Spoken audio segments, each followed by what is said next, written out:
In today's video, I am going to teach you how to create barcode in Zoho Inventory.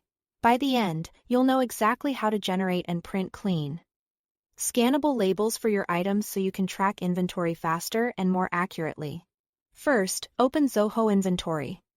Once you are in, head to the Items module from the left sidebar. This is where all of your products and services live. You'll see a list of items. Take a moment to find the exact item you want to label. Open that item's details page so you are working on the correct record. Getting to the right item is important because the barcode you create will be tied to the details on this page. Now look toward the top right corner of the item screen and click the Generate Barcode button.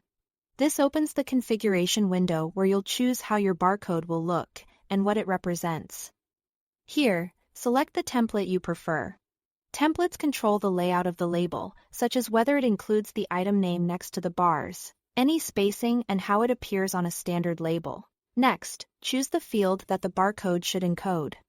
You can use the SKU if you want a consistent, unique code for each product, the item name if your workflow is name-driven, or a serial number if you track individual units one by one. Think about how you'll scan in daily operations.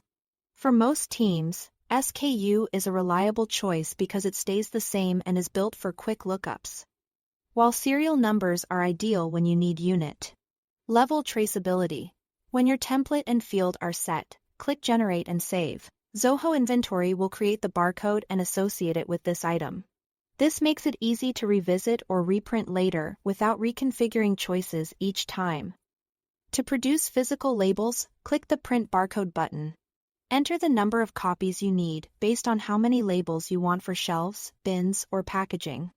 Confirm your printer and paper or label stock are ready. Then proceed to print. If you are using label sheets or a thermal label printer, make sure the labels are aligned and that the template you picked matches your label size so the bars and text stay crisp and scannable. That's it. Thanks for watching.